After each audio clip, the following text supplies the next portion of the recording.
Praise the Lord. परमेश्वराची स्तुती असो. आज या सकाळी आपण परमेश्वराच्या वचनाचं मनन करणार आहोत आणि आज आम्ही पाहणार आहोत प्रेषितांच्या कृत्यांमधून 16वा अध्याय त्याचा 25 ते 34 या वचनावरती आपण मनन करणार आहोत. आम्ही या ठिकाणी पाहतो की पाऊल आणि सिला आम्हा प्रत्येकांना हे वचन माहीत आहे की मध्यरात्रीच्या सुमारास पाऊल आणि सिला हे प्रार्थना करून देवाला गाणी गात असता बंदिवान त्यांचे ऐकत होते. तेव्हा एकाएकी असा मोठा भूमिकंप झाला की बंदीशाळेचे पाय डगमगले आणि सर्व दरवाजे लागलेच उघडले व सर्वांचे बंद सुटले. तेव्हा तुरुंगाच्या नायकाने झोपेतून जागे होऊन बंदीशाळेचे दरवाजे उघडे पाहिले आणि बंदिवान पळून गेले आहेत असे समजून तो आपली तलवार उपसून आपला घात करणार होता. इतक्यात पाऊल मोठ्याने हाक मारून म्हणाला, तू आपले काही वाईट करून घेऊ नको, कारण आम्ही सर्व येथेच आहोत. तेव्हा दिवे आणवून तो आत धावत गेला आणि थरथर कापत पाऊल व सिला यांच्या पुढे उपडा पडला आणि त्यांना बाहेर आणून तो म्हणाला, महाराज, माझे तारण व्हावे म्हणून मी काय केले पाहिजे. हालेलुया.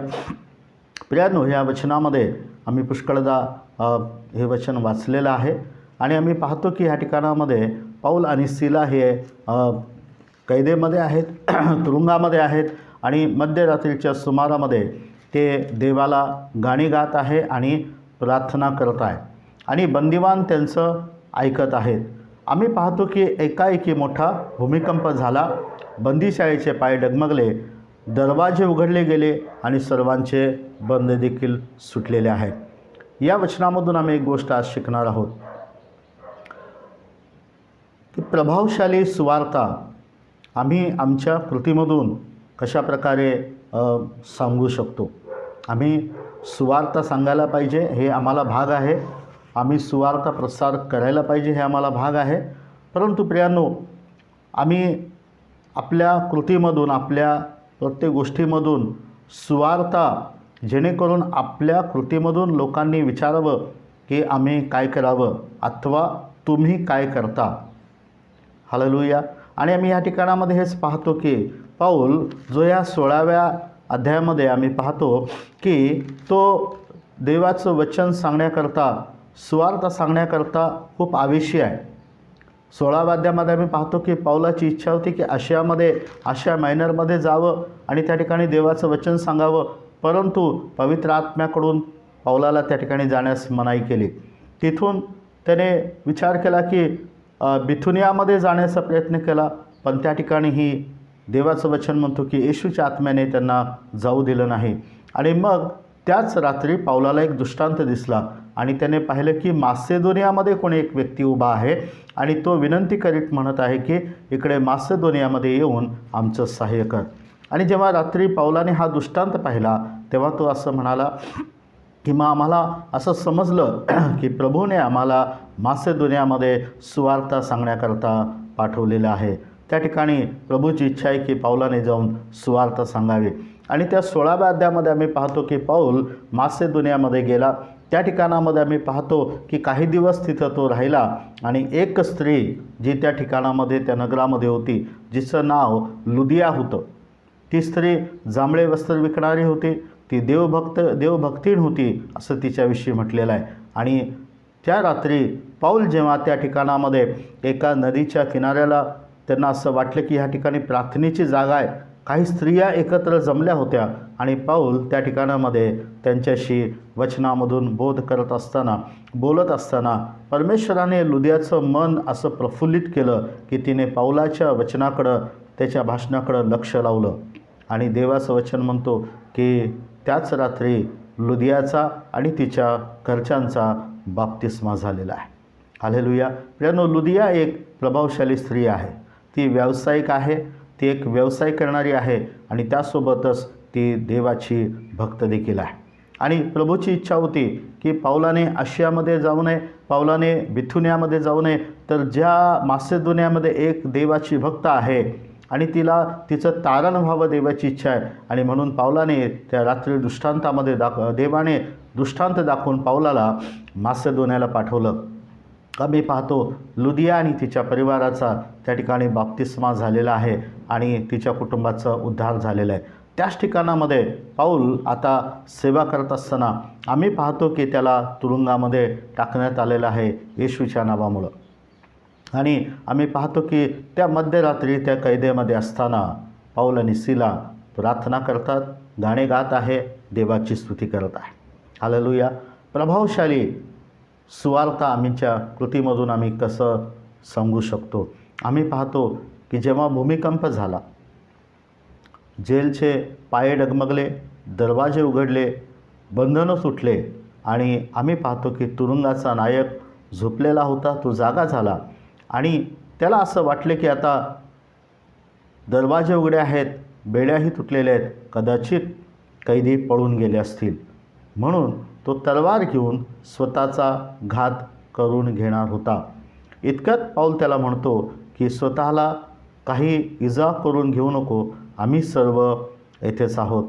आणि मग तो तुरुंगाचा जो नायक आहे तो दिवे आणून थरथर कापत पाऊल आणि सिला यांच्यापुढं उपडा पडतो आणि त्यांना एक प्रश्न विचारतो. 30 वचनामध्ये तो त्यांना असं म्हणतो, महाराज, माझे तारण व्हावे म्हणून मी काय केले पाहिजे? हालेलुया. मित्रांनो, एक गोष्ट या ठिकाणामध्ये लक्षात घ्या. त्याच्या प्रश्नाचं उत्तर पाऊलाने त्याला दिलं. 31 वचनामध्ये पाऊल त्याला म्हणाले, प्रभू येशू ख्रिस्तावर विश्वास ठेव, म्हणजे तुझे व तुझ्या घराण्याचे तारण होईल. हालेलुया. त्या नायकाला अजून ह्यांनी सुवार्ता सांगितलेली नाही आहे. त्या जेलच्या नायकाला सुवार्ता माहिती नाही आहे. तो झोपलेला होता तेव्हा हे लोक गाणे गात होते आणि प्रार्थना करत होते. जेव्हा त्याने प्रश्न केला, महाराज, माझं तारण होण्याकरता मी काय करू? तेव्हा पाऊल आणि सिला म्हणाले की येशू ख्रिस्तावरती विश्वास ठेव, म्हणजे तुझ्या आणि तुझ्या घराण्याचं तारण होईल. आणि त्याच्यानंतर आम्ही 32 वचनामध्ये पाहतो, आणि त्यांनी त्याला व त्याच्या घरातील सर्वांना प्रभूचे वचन सांगितले. हालेलुया. प्रियांनो, लक्षात घ्या, त्याच्या प्रश्न विचारण्याच्या अगोदर त्याला देवाचं वचन माहिती नाही आहे, त्याला सुवार्ता माहिती नाही, त्याला प्रभूच्या वचनाची काहीच माहिती नाही. मग सुवार्ता न सांगता, तोंडाने सुवार्ता न सांगता जेलच्या नायकाच्या मनामध्ये हा प्रश्न आला कसा की माझं तारण व्हावं म्हणून मी काय करावं? हालेलुया. तुम्ही जे ऐकणारे आहात, आपल्या मनामध्ये हा प्रश्नाचं उत्तर शोधून पहा. हालेलुया. त्याने का असा प्रश्न केला? काय पाहिलं त्याने? कोणत्या कारणास्तव त्याला असं वाटलं की माझंही तारण व्हायला पाहिजे? पाऊल आणि सिलाने तर अजून त्याला वचन सांगितलं नाही, अजून त्याला सुवार्ता नाही सांगितली, तरी पण त्या जेलच्या नायकाच्या मनामध्ये असा प्रश्न का आला की माझं तारण व्हावं म्हणून मी काय करावं? त्याच्या प्रश्नाचं उत्तर त्यांनी दिलं आणि त्याच्यानंतर त्यांनी त्याला वचन सांगितलं, त्याला आणि त्याच्या परिवाराला. पण वचन सांगण्या अगोदर त्याच्या मनामध्ये प्रश्न होता, माझं तारण होण्याकरता मी काय करू? कोणत्या गोष्टीमुळं हा जेलर इतका प्रभावित झाला की त्याला असं वाटलं की माझं तारण व्हायला पाहिजे? आणखीन सुवार्ता सांगितली गेली नाही. हालेलुया. प्रियांनो, एक गोष्ट लक्षात घ्या, पाऊल आणि सिला त्या कैदेमध्ये आहेत, मध्यरात्री प्रार्थना करत आहे, देवाला गाणी गात आहे. भूमिकंप झाला, जेलचे पाय डगमगले, दरवाजे उघडले, बेड्याही तुटल्या. ते पळून जाऊ शकत होते, त्यांना पळून जाण्याची संधी होती, ते तिथून बाहेर जाऊ शकले असते. जेलच्या नायकालाही असं वाटले की कदाचित कैदी पळून गेले असतील, म्हणून तो त्या रात्री स्वतःचा घात करून घेणार होता. तो जर स्वतःला तलवार मारून घेतला असता तर कदाचित तो त्या रात्री मरण पावला असता. देवाची इच्छा नाही की कोणाचाही नाश व्हावा. हालेलुया. परंतु जेव्हा तो असं करण्याचा प्रयत्नामध्ये होता, पाऊल म्हणाला, तू स्वतःला काही करून घेऊ नको, आम्ही सर्व येथेच आहोत. प्रियांनो, संधी असूनही पाऊल आणि सिला त्या ठिकाणामधून पळून गेले नाही, निघून गेले नाही. ही त्यांची कृती त्या जेलच्या नायकाला, त्यांना हा प्रश्न विचारायला भाग पडते की महाराज, माझं तारण व्हावं म्हणून मी काय करावं. हालेलुया. प्रियांनो, सुवार्ता सांगितले गेले नाही, पण त्यांची एक कृती त्या नायकावर इतका प्रभाव टाकते की त्याला हा प्रश्न विचारावा वाटतो की माझं तारण होण्याकरता मी काय करावं. हालेलुया. संधी असूनही पाऊल आणि सिला तिथून निघून जात नाहीत, ते तिथंच थांबलेले आहेत. हालेलुया. प्रियांनो, लक्षात घ्या, आमच्या मुखाने बोलण्यापेक्षा आमच्या कृतींमधून आम्ही ख्रिस्ताकरता एक प्रभावशाली जीवन जगू शकतो. हालेलुया. हालेलुया. एक प्रभावी सुवार्ता आपल्या कृतीमधून आम्ही दाखवू शकतो. संधी असूनही ते लोक पळून गेले नाही. ही कृती त्या जेलच्या नायकाला, त्यांना हा प्रश्न विचारायला भाग पाडते की माझं तारण होण्याकरता मी काय करू. पाऊल आणि सिला त्याला म्हणाले, प्रभू येशू ख्रिस्तावर विश्वास ठेव, म्हणजे तुझे आणि तुझ्या घराण्याचं तारण होईल. आणि 32 आणि 33 वचन आम्ही वाचतो, त्यांनी त्याला व त्याच्या घरातील सर्वांना प्रभूचे वचन सांगितले. मग रात्रीच्या त्याच घटकेस त्यांना जवळ घेऊन त्यांच्या फटक्यांच्या जखमा धुतल्या. मग त्याने व त्याच्या घरच्या सर्वांनी लागलीच बाप्तिस्मा घेतला. हालेलुया. त्यानं त्याच रात्री, त्याच वेळेला त्या जेलरवर इतका प्रभाव पडला त्यांच्या ह्या कृतीचा की संधी असताना देखील हे लोक पळून गेले. लक्षात घ्या प्रियांनो. हालेलुया. सुवार्ता हीच आहे की आमच्या कृतीमधून आम्हाला ती गोष्ट दाखवायची आहे की आमची कृती काय दाखवते. हालेलुया. दुसऱ्यांच्या अडचणीकडं आपली संधी म्हणून पाहू नका, देवाची वाट पहा. हालेलुया. आम्ही त्या ठिकाणी असतो तर आमच्या मनामध्ये काय विचार आला असता.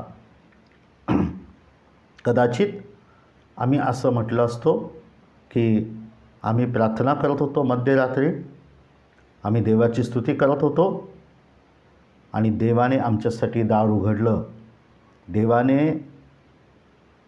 जेलचेही दरवाजे उघडले, देवाने आमच्या बेड्याही तोडल्या आणि देवाने आम्हाला मोकळं केलं.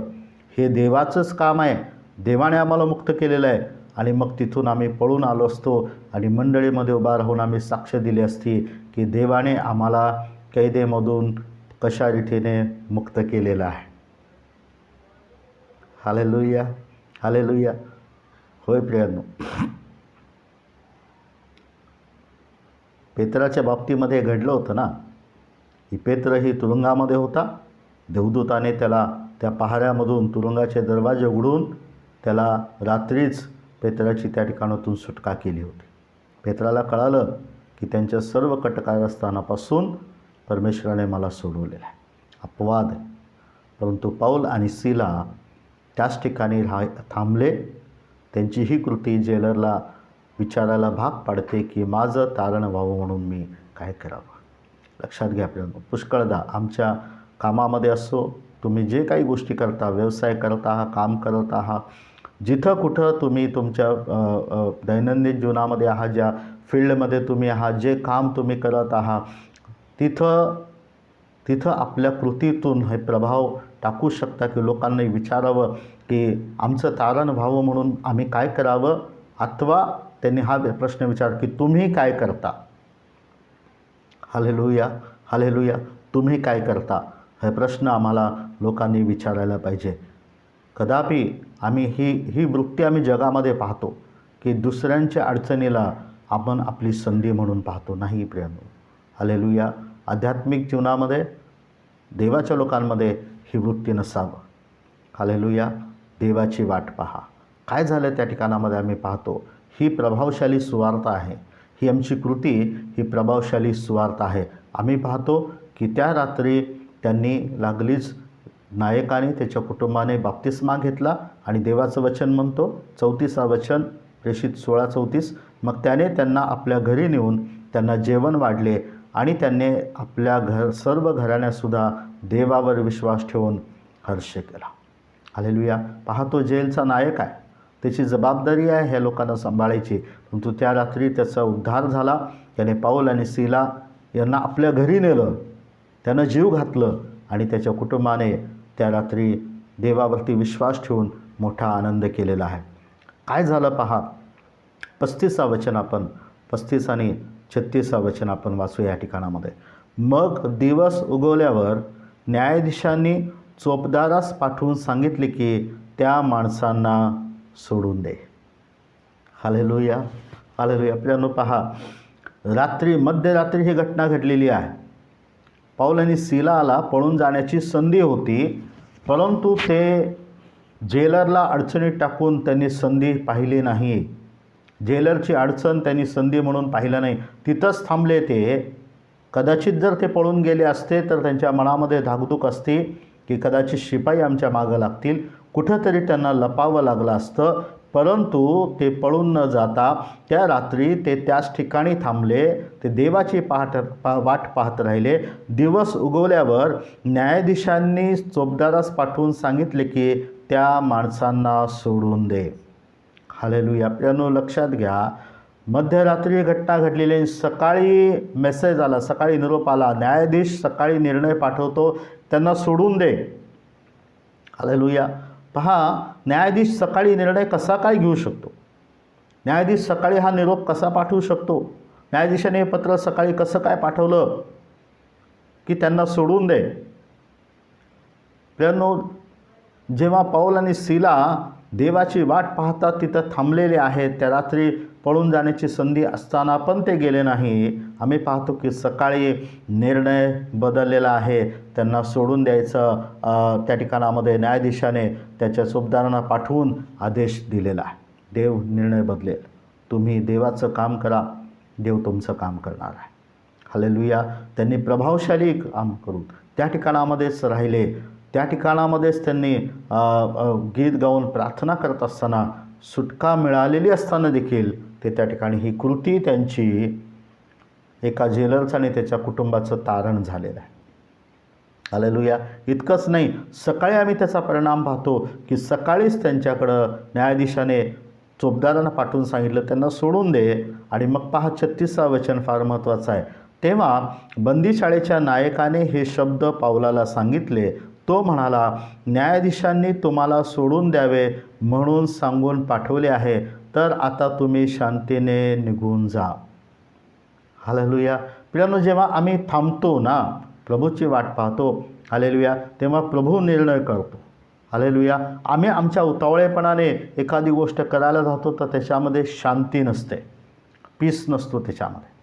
Hallelujah, hallelujah. आम्ही कन्फ्युजनमध्ये असतो. आम्ही कुठलीच गोष्ट मोकळेपणाने नाही करू शकत, कारण आम्हाला माहीत आहे, हालेलुया, ही गोष्ट आम्हाला प्रभूपासून मिळते तेव्हा त्याच्यामध्ये शांती असते.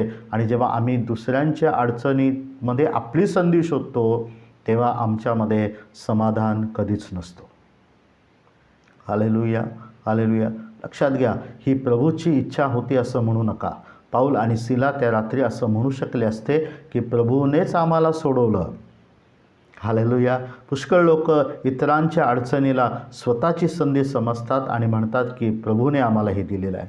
नाही प्रियानो, स्पष्ट वचन आम्हाला सांगतो की पाऊल आणि सीला तिथंच थांबले आणि त्या जेलरचा उद्धार झाला. आमची कृती इतरांना विचारायला भाग पडेल की आम्ही काय करावं अथवा तुम्ही काय करता. हालेलुया. मुखाने सुवार्ता सांगण्यापेक्षा आमची कृती दाखवेल, हालेलुया, आमची कृती दाखवेल की प्रभावशाली सुवार्ता म्हणजे काय असते. हालेलुया. येशूने हेच शिकवण आम्हाला दिलेली आहे. हालेलुया. आमच्या कृतीमधून जो तुझा अंगरखा घ्यायला पाहतो, तुझी बंडीही त्याला घेऊन टाक. जो तुला एक कोस घेऊन जातो त्याच्यासोबत 2 कोस जा. हालेलुया. ही कृती आहे की जे प्रभाव टाकणारी आहे. हालेलुया. हे फक्त येशूचं शिक्षण नाही, हे कृती आहे जी प्रभाव टाकणारी आहे. आणि ह्या ठिकाणी ह्या दोघांनी हा प्रभाव त्या जेलरवर टाकला. त्यांची ही कृती त्या जेलरच्या मनामध्ये हा प्रश्न निर्माण करते, माझं पण तारण व्हायला पाहिजे. कारण आम्ही ज्या ठिकाणामध्ये राहतो, आम्ही जिथं काम करतो, आम्ही जिथं ज्या गोष्टी करतो, आम्ही सेवा करतो, प्रत्येक गोष्टीमध्ये लक्षात घ्या देवाची वाट पहा. Hallelujah, hallelujah. पौल आणि सिलाने जेलरला अडचणीत नाही आणलं आणि आपली संधी साधून नाही घेतली. त्यांनी देवाची वाट पाहिली. निर्णय सकाळीच आला होता. हालेलुया. माहीत नाही रात्रीतून न्यायाधीशाने कसं काय निर्णय घेतला आणि सकाळी त्यांना सोडून देण्याचा आदेश दिला. प्रभूचं काम आहे. हालेलुया. तुम्ही देवाचं काम करा, देव तुमचं काम करेल. सुवार्ता आम्हाला सांगणं भाग आहे. आम्हाला सुवार्ता सांगायलाच पाहिजे, परंतु अनेक वेळेला आमच्या मुखाने सुवार्ता सांगण्यापेक्षा आमची कृती ही प्रभाव टाकणारी ठरू शकते आणि ही एक मोठी सुवार्ता आहे. ही लोक विचारतील, आज तारण व्हावं म्हणून मी काय करावं. हालेलुया. प्रभू करो ह्या वचनाद्वारे देवा आम्हाला आशीर्वादित करो. आमचं जीवन हे एक प्रभावशाली सुवार्ता सांगणारं असावं. हालेलुया. त्यासाठी आपण देवाकडं प्रार्थना करू. देव तुम्हाला आशीर्वाद देव. आमेन.